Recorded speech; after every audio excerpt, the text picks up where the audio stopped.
আনবি লজ্জাজনক একটা পরিস্থিতিতে পড়ে গেছে। ওয়াহেদ তো বলেছিল সে বাড়িতে ফিরবে না, তাহলে এখন এখানে কি করছে সে? আনবি মাথা নিচু করে বসে থাকে। তিরতির করে কাঁপ শুরু হয়ে গিয়েছে তার শরীরে। এতটা লজ্জা আর সংকোচকর অবস্থা সে কখনোই পড়েনি। না জানি এখন ওয়াহেজের কি বলে বসে আর কি ভেবে নেয়। ওয়াহেজ ধীর পায়ে আয়নার পাশে এসে দাঁড়ায়। দাঁড়িয়ে আনবির নতজানু মুখের দিকে কিছুক্ষণ স্থির চোখে তাকিয়ে থাকে। তারপর বলে, তোমাকে অনেক সুন্দর লাগছে সামাইরা। আমি কি জানতে পারি তুমি কি জন্য এই নিরুপম রূপে সাজলে?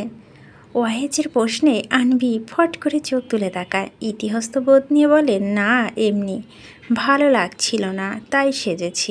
আপনি তো বললেন আসবেন না। যে কাজের জন্য থাকবো ভেবেছিলাম সেটা হয়ে গিয়েছে, তাই এসে গেলাম। ভালো সাজগোজ না করলে নিরামিষ লাগে, লজ্জা পেও না। আমি তোমাকে এসব নিয়ে কিছুই বলবো না। আনবি ওয়াহেজের কথা মাথা নাড়িয়ে ধীরে ধীরে উঠে দাঁড়ায়। সে লজ্জাজনক গট খেয়ে গিয়েছে, তা বলার বাইরে। আর কি এখানে থাকা যায়? এই সাজসজ্জা ত্যাগ করতে হবে। সাজার শখ মিটে গেছে আচ্ছা মতো। আনবি উঠে যেতে দেখে ওয়াহেজ প্রশ্ন করে, চলে যাচ্ছ কেন? আনবি ওয়াহেজের মুখের দিকে তাকিয়ে বলে, এগুলো চেঞ্জ করে আসি। চেঞ্জ করবি কেন? তোমাকে তো সুন্দর লাগছে। সুন্দর লাগছে বলে সারা রাতে এখানে এখন এসব পরে এই সাজে বসে থাকতে তো পারি না। না, একটু বসো, তোমাকে দেখতে সুন্দর লাগছে। আমি একটু তোমাকে দেখি, তোমার দিকে তাকাতেই আমার ভালো লাগে। আনবি ওয়াহেজের এই কথা ভুরু কুঁচকে বলে উঠে, কেন আপনি আমার দিকে তাকাবেন? কেন লজ্জা নেই? যাকে বউ বলে মানেন না তার দিকে তাকাবেন? ওয়াহেজের ফুরফুরে মেজাজটা বিগড়ে দেওয়ার জন্য আনবির এই কথাটাই যথেষ্ট। ওয়াহেজ গলা আওয়াজ চওড়া করে বলে, তোমার কি ঘাটতারামির অভ্যাস? এত উল্টো উত্তর দিচ্ছ কেন? সেজেছ তো আমারই জন্য, তো আমি দেখব না? এই কথা শুনে আনবি ভীষণ রাগ হয়। এই কথা বলার মানে কি? সে তো নিজেই নিজের জন্য সাজলো, ওর জন্য কেন সাজবে? আনবি ওয়াহেজের চোখে চোখ রেখে রুগ্ন গলায় বলে, আপনার জন্য সাজবো মানে আপনি বাড়ি আসবেন না বলে আমি সেজেছি। আপনি কে শুনি যে আমি আপনার জন্য সাজবো? বলতে বলতে বেশি বলে ফেলছেন। ওয়াহেজ আনবিকে এমন রেগে যেতে দেখে নিজেকে শান্ত করে ঠান্ডা গলায় বলে, আনবি তুমি কি ভুলে যাচ্ছ আমাদের বিয়ে হয়েছে? বিষয়টি অনাকাঙ্ক্ষিত হওয়ার আমার জন্য মেনে নেওয়া পসিবল নয়, তাও আমি মানতে চেষ্টা করছি। তাই আমি তোমার সময় দেওয়ার কথা বলছিলাম। তুমি বসো আমার সামনে, আমি তোমায় দেখি। তোমার চেহারাটা ছবি অন্তরে আঁকি, যে নিজেকে বুঝাই এই তুমি আমার সব, তুমি আমার ভবিষ্যৎ। অথচ তুমি আমাকে বলছো আমি কে? এতটুকু নরম গলায় বলে ওয়াহেজ ধমকে ওঠে, আমি কে মানে? আমি তো মাহরাম। আর এমন প্রশ্ন আর কখনো করলে বুঝবে আমি কে আর আমার করা কি আছে। এমন হুমকি দিয়ে ওয়াহেজের ওয়াশরুমের দিকে যেতে থাকে। তবে ওয়াশরুমের দরজার সামনে এসে আবারও আনবির দিকে ফিরে তাকায় আর বলে, খবরদার কিছু গা থেকে খুলবে না, আমি ফ্রেশ হয়ে আসছি, এসে দেখবে কি করার আছে। আনবি স্তব্ধ হয়ে দাঁড়িয়ে থাকে। কি হলো হঠাৎ? এই লোকটা কাল রাতেও তো অসহ্য আচরণ করছিল আনবির সঙ্গে, আর আজ এমন বাণী বকছে। কেটে যায় পুরো 9টি দিন। সেই দিন রাতটা কোনোভাবে পার হওয়ার পরই ওয়াহেজের সকাল সকাল সফরে বেরিয়েছিল বিভিন্ন জেলায় একান্ত ভ্রমণ, সব বিষয় যথাযথ খোঁজখবর নেওয়া আর সব সংস্করণ সঠিক হিসেবে মাপার কাজ শেষে আজ 9 দিন পর ওয়াহেজ বাড়ি ফেরে। ঘড়িতে এখন রাত 10টা বাজে। ওয়াহেজ বাড়ি ফিরেছে সেই রাত 8টায়, অথচ আনবি দেখা সে এখনও পাচ্ছে না। এই 9টা দিন আনবির খোঁজখবর নেওয়াটাও তার জন্য বেশ মুশকিল হয়ে দাঁড়ায়। নিজের কাছে আনবির কোনো ফোন নাম্বার নেই। কাজের ফাঁকে যখনই একটু অবসর পায় আনবির বিডি কন্ট্যাক্টস এর আইডিতে মেসেজ দিয়েছে অনেক সে, অথচ আনবি সেসব দেখেও না হয়তো মেসেজ রিকোয়েস্ট চেক করে না মেয়েটা। অন্য কারো কাছে আনবির নাম্বার চাইতে গিয়ে ওয়াহেদ থমকে যায়। নিজের স্ত্রীর নাম্বার নিজের কাছে নেই, বিষয়টা অন্যদের কাছে বড্ড হাস্যকর হয়ে যাবে না? তাই আর চাওয়া হয়ে ওঠে না। ওয়াহেদ এখন প্রচণ্ড রাগ হচ্ছে। মেয়েটা ঘরে আসবে কখন? আসছে না কেন? এই 8টায় সে বাড়ি ফিরেছে, অথচ একটা বারের জন্য মেয়েটা ঘরে আসে না।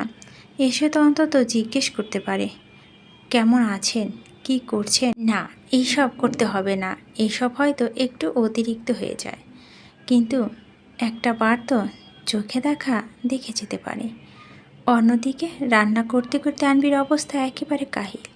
ওহেজ আসবে এই অজুহাত দেখিয়ে তার চাচি শাশুড়ি রাতের রান্নার সমস্ত ভার তার উপর ছেড়ে দেন। একা হাতে রান্না করে সবাইকে খাবার পরিবেশন করে, নিজে খেয়ে সব গুছিয়ে তবেই সে এখন ক্লান্ত পায়ে রুমে উদ্দেশ্যে রওনা হয়।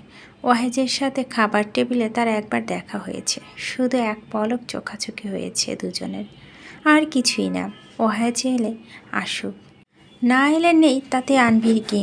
এই 9টা দিনই মধ্যে একটা মিনিটের জন্য তো ওয়াহেজ তার কোনো খবর নেয় না, অবশ্য নেওয়ার কথাও না, কারণ সে তো তাকে স্ত্রী হিসাবে মানেই না। তাহলে কিসের টানে খবর নেবে? মনের ভিতর এমন অভিমানী ধারণা বুনতে বুনতেই আনবি ঘরে প্রবেশ করে। ঘরে পা রাখতেই সে থমকে দাঁড়ায়, দেখে ওয়াহেজের বেডে হেলান দিয়ে দুহাত বুকে ভাঁজ করে শুয়ে আছে। তার তীক্ষ্ণ চোখ দুটো আনবির পানে স্থির। ওয়াহেজের এমন স্থির দৃষ্টি দেখে আনবি অস্বস্তিতে দ্রুত চোখ নামিয়ে নেয়। আনবিকে চোখ নামিয়ে নিতে দেখে ওয়াহেজ হঠাৎ ধরফর করে উঠে দাঁড়ায়। হনহন করে এগিয়ে এসে সোজা আনবির সামনে দাঁড়ায় সে, তারপর অপ্রত্যাশিতভাবে সালাম দেয়। আনবি ওয়াহেজের এমন অনাকাঙ্ক্ষিত আচরণ কিছুটা ইতিহস্ত বোধ করে ওয়াহেজের মুখের দিকে তাকিয়ে সালামের উত্তর দেয়। ওয়ালাইকুম সালাম। ওয়াহেজের মেয়েকে হেসে খোঁচা মেরে বলে, স্বামী কোথায় থেকে আসলো তার সাথে 2 ঘন্টা পর দেখা করতে হয়, তাই না? আদব কাদা কোনো কিছুই লেস আছে তোমার? আনবি ওয়াহেজের এমন কথায় তেলে বেগুনে জ্বলে উঠে, বলে যে স্বামী স্ত্রীকে বিয়ে 2 দিন পর সফরে চলে যায়, তার আদবটা কোথায়? আর গেল তো গেল, গিয়ে একবার খবরও নিল না, তার কায়দাটা কোথায়? ওয়াহেজের আগে থেকেই জানতো এমন প্রশ্নের সম্মুখীন সে হবে, তাই নিজের পকেট থেকে ফোন বের করে কনটেক্সটে সে মেসেজগুলো দিয়েছিল সেগুলো আনবির চোখের সামনে ধরে বলে, তোমার নাম্বারটা ছিল না আমার কাছে, আর কারো কাছে খুঁজিনি, কারণ এটা হাস্যকর একটা বিষয় যে হাজব্যান্ডের কাছে ওয়াইফের নাম্বার নেই, তাই বিডি কনটেক্সটে অনেক মেসেজ দিয়েছি, কিন্তু তুমি তো এসব সিনই করনি। আনবি এসব দেখে চারদিকে একবার তাকায় আর মনে মনে ভাবে, এই লোককে তো ছাড়ার সুযোগ নেই। কাঠিতে কাঠিতে নিজেকে নির্দোষ প্রুভ করে। ওয়াহেজ ফোনটা পকেটে ঢোকাতে ঢোকাতে আনবিকে একবার বলে, আমি তো আমার প্রবলেম বললাম, এবার তুমি তোমারটা ক্লিয়ার করো। আনবি এটা শুনে দীর্ঘশ্বাস ছেড়ে ওয়াহেজের চোখে দিকে মলিন দৃষ্টিতে তাকে বলে, আপনি তো আমায় একটু হলেও মর্যাদা দিচ্ছেন বা দেওয়ার চেষ্টা করছেন, কিন্তু আপনার পরিবার তো এখনও আমার সাথে আগের মতোই আচরণ করে। কেন এলাম না জানতে চান? 7টা থেকে রান্নাঘরে রান্নায় ব্যস্ত, সব কিছু এক হাতে করতে হয়েছে। কাজের লোক যে 2জন ছিল তারাও ছুটিতে। খাবার পরিবেশন করা, প্লেট বাটি এটা ওটা ধোয়া, সব করতে হলো। এখন বলুন কিভাবে বের হই? এগুলো শুনে ওয়াহেজের কপালে একটা রগ ফুলে ওঠে। এগুলো তার মা চাচি ইচ্ছে করে করিয়েছেন? সে বিয়ে করে বউ নিয়ে এসেছে, কোনো চাকরানি নয়। ওয়াহেজের সামনে এগিয়ে যেতে যেতে বলে, তুমি ফিরে এসে আসো, আমি জিজ্ঞেস করে আসি যে বউ নিয়ে এসেছি না চাকরানি নিয়ে এসেছি, যে ওরা এমন বিহেভ করবে। সবাই একসাথে তো কাজগুলো করতে পারতো। ওয়াহেজের রাগ দেখে আনবি বুক ধরফর করতে শুরু করে। এই উন্মাদ রেগে গেলে কি থেকে কি করবে হিসেব নেই। তার মধ্যে এখন ওদের এসব নিয়ে প্রশ্ন করলে তারা ভাবে ওয়াহেজকে শিখিয়ে দিয়েছে আনবি। ওয়াহেজের সামনে গিয়ে পথ আটকে দাঁড়ায় আনবি আর বলে, না না, জিজ্ঞেস করতে হবে না। জিজ্ঞেস করতে হবে না মানে? এগুলো আজ সমাধান না করলে কাল তারা তোমার সাথে আরও বেশি করবে। এটা বলে ওয়াহেজ আনবির পাশ কাটিয়ে যেতে নেয়। আনবি নিজের সবটুকু শক্তি দিয়ে ওয়াহেজের 2 বাহু চেপে ধরে মুখ তুলে ওয়াহেজের চোখে চোখ রেখে বলে, এই মাঝরাতে এসব নিয়ে কথা বলতে হবে না, সকালে বলবেন বললে। আর মেয়েদের এভাবে একটু মানিয়ে নিতে হয়, এসব কিচ্ছু না। সমাজের রীতি এটা, সমাজের রীতি আমি পাল্টে দিচ্ছি। তুমি কি দেখোনি আমি কিভাবে বিশৃঙ্খলা সমাজের এই দেশকে 3 বছরে কতটা শৃঙ্খলা নিয়ে এসেছি? এগুলো তো অন্যায়। ঘরের বউ বলে তার সব কাজ করতে হবে, এটা তো জুলুম। আর এই ঝুলুম আমার নিজের ওপর হচ্ছে, তোমার উপর হওয়া মানেই তো আমার উপর হওয়া। আনবি ওয়াহেজের বাহু আর শক্ত করে ধরে বলে, এগুলো এখন বললে ওনারা আমাকে দোষারোপ করবেন। সবাই মন মানসিকতা এক নয় ওয়াহেজ।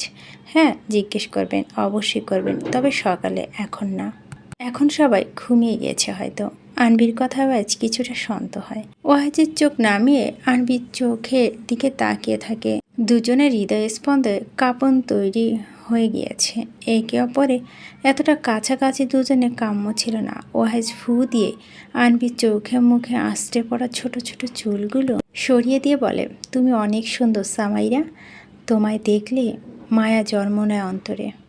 এমন কথা শুনে আনবি শখ খেয়ে দাঁড়িয়ে থাকে। ছি ছি, কি ভীষণ লজ্জা। এই লোক তার প্রশংসা করছে। আনবি ওয়াহেজের থেকে সরে যেতে যেতে বলে, আপনি যান, গিয়ে ঘুমান, যা হবে সকালে দেখা যাবে, আমি ফ্রেশ হয়ে নিই।